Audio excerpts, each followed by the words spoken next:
Y de todo nuestro equipo. Albergamos este año el Criptoplaza Forum 2022 y bueno, para todos los que formamos parte de esta comunidad, pues bueno, tenemos que agradecer, yo creo, ¿no?, a Jesús Pérez, a todo su equipo, especialmente a Ana y Marcela, por el estupendo trabajo que hacemos todos de promoción y defensa de nuestro sector. Bueno, yo os voy a dejar con una de las mejores profesionales que hay en Europa, en el mundo blockchain, mi buena amiga Marcela Carvajal. Gracias, Juan.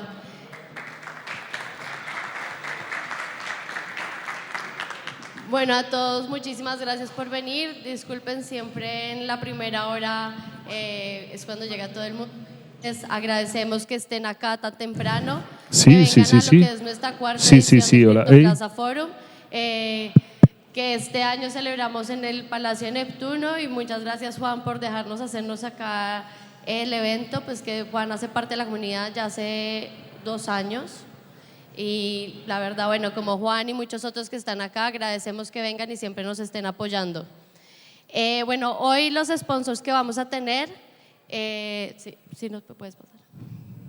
Muchas gracias, que nos están apoyando hoy: Metapool, que los podrán encontrar, BitChain Capital Partners, Cryptan, My Economy, que es nuestro medio oficial, INS, Superfluid, Natch 21, Yellow, Ethic Hub y Mau San Miguel.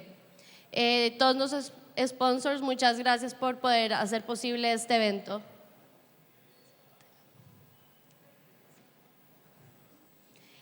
Bueno, y para los que saben, tenemos unos partners que hicimos. Sons of a Beat, que son los que están haciendo, pueden encontrarlo, una exposición dentro del metaverso en este espacio. Dragon Corporate Games, Nifty Club, Maricoin y Runji, que ya les explico en la siguiente slide cómo va a ser el día. Bueno, entonces, en el primer piso vamos a tener lo que es la galería de NFTs, que es donde está Runji, donde vamos a dar el café y donde puede haber una sala de network. En esta sala, pues como saben, es el main stage, donde van a estar todas las conferencias. Y en el -1 vamos a tener los pitch, que se van a hacer ahorita en la mañana. Y en la tarde vamos a tener una iniciativa con Dragon Corp y con Nifty. Entonces, muchísimas gracias a todos por venir hoy. Le doy la entrada a Jesús Pérez, fundador de Criptoplaza, y muchísimas gracias. Espero que lo disfruten y que puedan aprender mucho hoy. Gracias.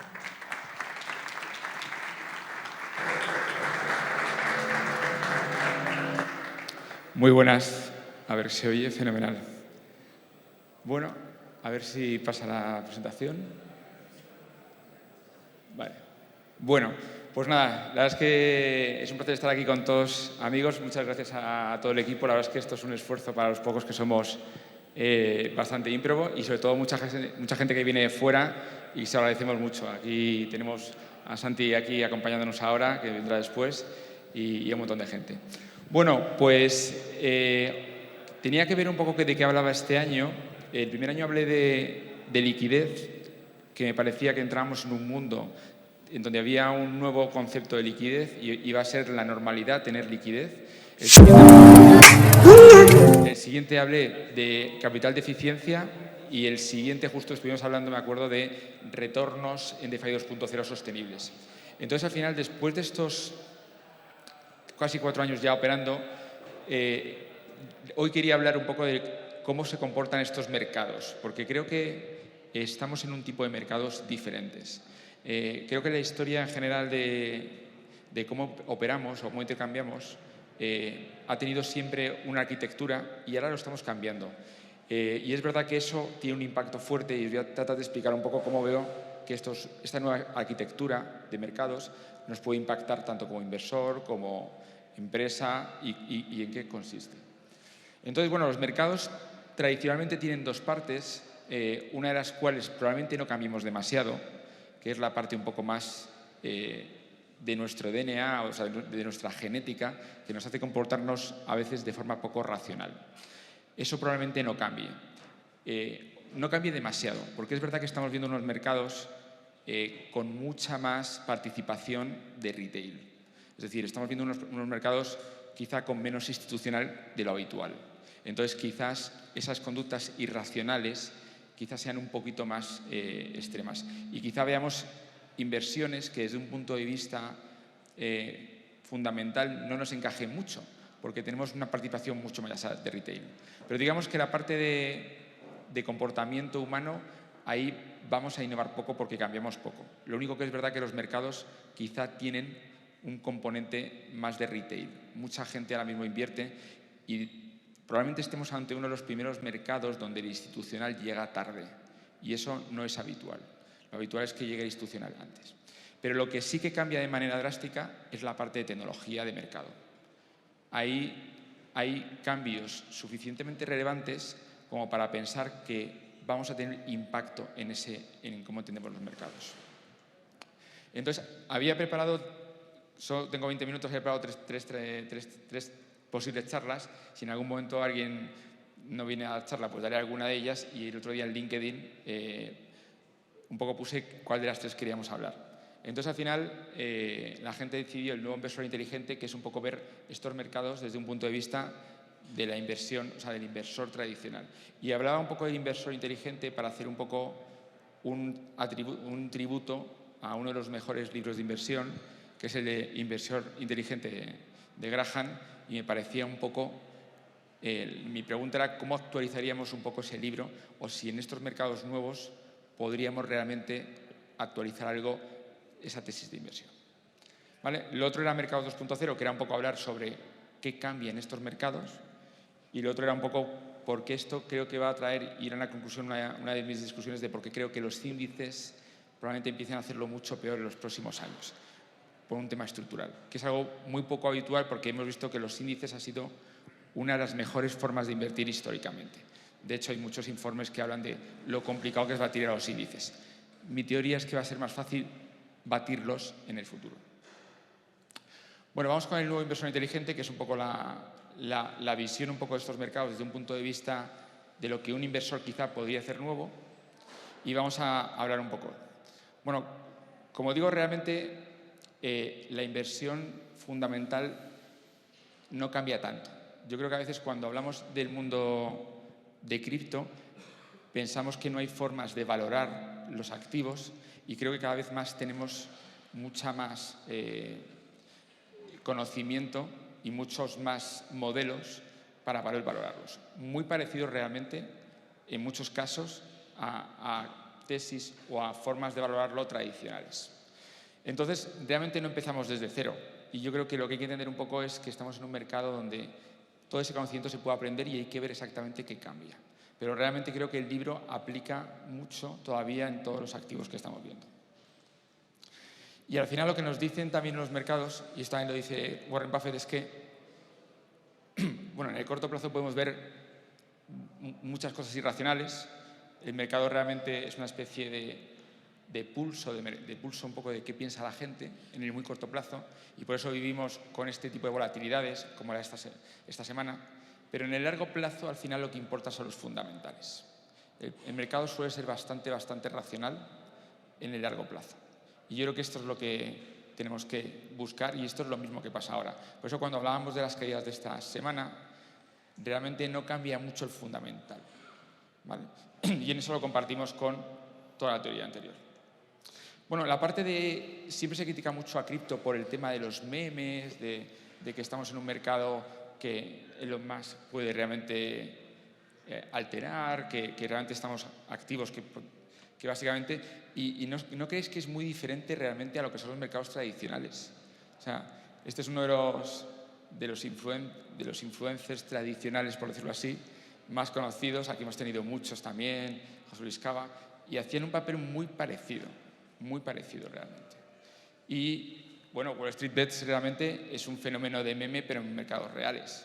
Es decir, que no es muy diferente. En mercados tradicionales también nos vamos a enfrentar muchas veces a este tipo de fenómenos. Pero todos sabemos que quizá este influencer, bueno, puede tener puntualmente razón, pero lo que tenemos que ir a gente realmente que analice con más sentido. Y yo creo que este es el tipo de inversor que entiende este mercado. Esto es a 16Z, es uno de los fondos que lleva invirtiendo en tecnología. Es verdad que estamos en un entorno de inversión donde la especialización es cada vez más importante. Es decir, no el que analiza muy bien sectores industriales puede no analizar bien tecnología, y en concreto los inversores que están analizando este sector realmente son este tipo de players que llevan invirtiendo en Internet mucho tiempo. Entonces yo diría que quizá lo que debería añadir aquí es que entramos en un mercado muy especializado donde tenemos que tener gente que entienda muy bien el sector. Porque, bueno, tenemos inversores como Warren Buffett que entienden muy bien sectores que ellos controlan, pero este tipo de sectores requieren de otro tipo de conocimientos. Y esta gente viene continuamente demostrándolo. Pero bueno, al final compartimos que estamos en una inversión a largo plazo. Si queremos un poco actualizar lo que es la tesis de inversión de ese libro y la tesis de inversión en general de estos grandes inversores, deberemos estar de acuerdo en que tenemos que invertir en cosas en las que podríamos invertir a largo plazo. Yo por lo menos en cripto creo que hay muchas tesis de inversión que para mí son a largo plazo, que no dependen de mañana si se cae un exchange, si hay un hack. Es decir, si llueve mañana no será el problema. Es decir, lo importante realmente es en qué estamos invirtiendo, ¿vale? En eso también lo compartimos con la gente tradicional. Aunque es verdad, y aquí tendría que hacer una puntualización, que los ciclos son mucho más pequeños. Es decir, antes de una empresa podíamos esperar estar 10 o 20 años. Las empresas en el S&P duraban de vida mucho más tiempo y ahora estamos en un entorno donde ya incluso los mercados tradicionales los ciclos son más pequeños. Es decir, esas empresas que antes duraban 40 o 30 años en un índice, ahora ya en el S&P 500 o en el Nasdaq, una tecnológica le cuesta mucho sobrevivir más de 10 años. No sobrevivir, sino mantenerse como líder. Entonces, deberemos estar de acuerdo que estamos en ciclos más cortos. Y eso también implica crecimientos más rápidos y también pérdida de posición más rápida, ¿vale? Lo cual no quiere decir que no sea una buena inversión, pero tenemos que entender que los crecimientos cambian un poco y que antes las empresas crecían de manera lineal y ahora vemos efectos o empresas que crecen de manera más exponencial. Entonces, creo que una primera reflexión sería esa. Estamos en ciclos más cortos y tenemos que entender que vamos a jugar en ese campo. Bueno, si vemos realmente la inversión de largo plazo de Warren Buffett, diríamos, bueno, pues tiene cosas. Una de sus mejores inversiones es la de Coca-Cola, que todavía sigue con ella, pero tiene inversiones realmente que lleva compartiendo mucho tiempo, ¿vale? Y estamos de acuerdo que probablemente Coca-Cola sea muy buena inversión y ha sido muy buena inversión, ¿vale? Y es una inversión a largo plazo, ¿no? Y lo que ha hecho Warren Buffett básicamente es acumular Coca-Cola durante un cierto tiempo y lo ha mantenido durante mucho tiempo y ha sido una empresa que se ha comportado excelentemente bien, la verdad. Entonces, ¿podemos hacer eso en cripto? Lo podemos hacer igual que hace Warren Buffett. Cogemos una inversión de alguna manera que nos guste, Ethereum, Bitcoin, cualquiera, y la mantenemos muy a largo plazo. Esa es la tesis que tenemos que seguir. ¿O podemos hacer algo más en cripto? Sería un poco la pregunta. Bueno, pues hay una cosa de los mercados 2.0 que sí que yo creo que impacta y es la idea un poco que os quiero dejar. Y es que en los mercados hay actores o agentes que dan liquidez y que son agentes extractivos. Es decir, esa gente no va a invertir en la empresa, sino es gente que nos está dando liquidez para que nosotros podamos entrar al mercado o salir. Y ese es un gran negocio. Hay muchas entidades que se encargan básicamente de comisionar por darnos esa liquidez. Y eso que sacan no es es extractivo en el sentido de que toda esa inversión no entra a mercado. Toda esa inversión es de un sector que factura un montón y que luego emplea en otro tipo de cosas. Pero de alguna manera que es un capital que entra al mercado a invertir y se drena algo de ese capital para una serie de agentes que hasta ahora juegan un papel importante, que eran darnos liquidez, ¿vale? Bueno, esto cambia. Esto cambia porque a día de hoy nosotros, o los mercados 2.0, la liquidez realmente puede ser una parte de tu estrategia de inversión. Y esto es diferente realmente, porque hasta ahora estos agentes que extraían de alguna manera esas comisiones, ese capital, era un negocio que estaba acotado a muy pocos, que tenía que utilizar una tecnología que eran order books, que tenían que poner órdenes para que hubiera liquidez y que todo eso se compraba. Una empresa cuando salía a bolsa debía pagar a un proveedor de liquidez, ¿vale? Incluso hay realmente empresas que realmente, o traders que se han dedicado a dar liquidez. Pero ¿qué pasa si eso no es extractivo? ¿Qué pasa si de repente dar liquidez es parte de una estrategia de inversión como inversor? Y aquí os pongo una estadística de uno de los pools de Uniswap más potentes, donde a día de hoy hay 800 millones de dólares que están invertidos en criptoactivos, en concreto en Ether y en dólar. Y eso tiene un volumen de 900 millones en las últimas 24 horas. No sabemos, porque no tenemos en el mercado tradicional, no sabemos realmente cuánto se puede llegar a ganar un market maker. No tenemos esa trazabilidad. Aquí lo sabemos. Aquí sabemos que en 24 horas se ha ganado 1 millón de euros. 1 millón de euros que se ha ganado por dar liquidez. Que esos, no sabemos en el mundo tradicional cómo estará, pero eso probablemente sea una cantidad parecida a lo que se gana en el mundo tradicional por dar liquidez. ¿Quién se gana ese millón? Ese millón salía de mercado. Pero ¿qué pasa si ese millón puede formar parte de nuestra estrategia? Claro, si yo fuera el que tuviera todo ese activo y yo diera toda la liquidez a este mercado, que yo soy inversor de Ethereum y yo decido dar liquidez a este mercado, yo tendría que poner 800 millones. Permitirme hacer el escenario en el que yo pusiera 800 millones como inversor de Ethereum. Yo estaría ganando 1 millón de euros al día. ¿Vale? Ahora veremos. Y eso implicaría una rentabilidad del 0,13% diaria y del 46% anualizado. Bueno, es atractivo, ¿no? Como inversor, que yo también pueda dar liquidez. Y eso es una cosa que está ahora en el mercado. Entonces, claro, en la inversión a largo plazo, lo que hacía Warren Buffett, cogía Coca-Cola, lo dejaba, quizá hacía alguna compra incremental y era su estrategia. Ahora en Ethereum, quizás si voy a largo plazo, quizá pueda también incluir el dar liquidez a mercado. Porque dar liquidez a mercado, a largo plazo, y ahora lo veremos, no tiene... Al final hablamos ahora un poco de cuáles son las desventajas de dar liquidez y vamos a ver que realmente ganando un 43% al año es muy complicado que no me compense. Es muy complicado que no me compense dar liquidez siendo inversor. Vamos a ver los escenarios, porque aquí entramos en lo que se llama pérdida impermanente, que es el riesgo que corremos como proveedor de liquidez. Y vamos a ver si nos compensa. Bueno, si el precio no se mueve, porque eso, como proveedor de liquidez, el problema que tenemos es que estamos dando liquidez y nos quedemos con menos Ethereum o nos quedemos con más. En el caso de que el precio no se mueva, tengo un 48% más al año. Incluso aunque se mueva, si acaba en el mismo precio, tengo un 48%. Un 48% que en los mercados tradicionales habrían salido del mercado y aquí entran a invertir. Porque si soy inversor, ese 48% va a ir a comprar más Ethereum. ¿Qué impacto tiene en el mercado que los inversores hagan liquidez? Que todo ese dinero vaya a tener más capital invertido. ¿Vale? ¿Qué pasa si se mueve al alza? Si se mueve al alza tenemos un problema y es que al dar liquidez nos están dejando sin Ethereum. ¿Vale? Pero vamos a calcularlo. Bueno, si se mueve al alza, en lugar de ganar un 100%, si ese año va muy bien nuestro activo y gana un 100%, que yo lo firmaría, solo ganamos un 45% si damos liquidez. ¿Vale? Pero ganamos un 48% de comisiones.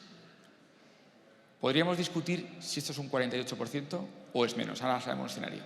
Pero incluso ganando un 45%, bueno, y con las comisiones que me den algo, bueno, gano la mitad, pierdo algo de subida, pero veremos que es que en una caída, al dar liquidez, pierdo menos. Es decir, si el precio me queda un 50%, yo pierdo un 30%. Es decir, estoy minimizando mi volatilidad a la vez que tengo algo que me hace ganar un 48%. En este caso, pierdo un 30%, pero gano un 48%. Por eso es por lo que en una caída de un 50% dando liquidez, puedes quedarte neutral en un año. Quizá compense ganar un poquito menos cuando sube, ¿vale? Habría que planteárselo, ¿vale? Y todo eso, de alguna manera, compone mi inversión a largo plazo. Porque si yo siempre pienso como Warren Buffett, yo puedo coger más acciones o menos, pero no estoy incrementando mi posición, ¿vale? Es verdad que si sube mucho, quizá me diluyo un poco o pierdo un poco, pero si baja o estoy incrementando mi posición en la empresa. De alguna manera soy una especie de sumidero de acciones de esa empresa. Bueno, vamos a ponernos en un escenario quizás menos rentable, en el que tengo un 20% de rentabilidad. Oye, a lo mejor esto a día de hoy es un 48% porque quizá nadie entiende lo que es la liquidez. Vamos a suponer que en el largo plazo hay un 20%. Si es un 20%, bueno, ganaría un 65% y perdería un menos 10%. Sigue siendo muy atractivo. Y estamos hablando de una subida de un 100%. Es decir, que en los activos no es normal que tengamos una subida del 100%. Porque claro, si yo me voy a Coca-Cola ha ganado un 128% en los últimos 10 años. Es decir, que si yo en lugar de subir un 100%, subo un 10% cada año, la pérdida impermanente es muy pequeña. Se reduce mucho. Y entonces ya las comisiones me compensan muchísimo. Claro, ¿cuánto puedes ganar si Coca-Cola va, sube y baja y tú tienes un 48% cada año? Es que componer eso en 10 años. Estamos hablando de... Y sobre todo, entender el impacto que tiene que todo eso que salía antes del mercado vaya a una cartera de inversiones de inversores que confían a largo plazo en la empresa. Esto cambia radicalmente el concepto. Porque en el fondo, si tenemos 800 millones, lo que estamos hablando es de ganar 300, en este caso, a día de hoy, de ganar 365 millones.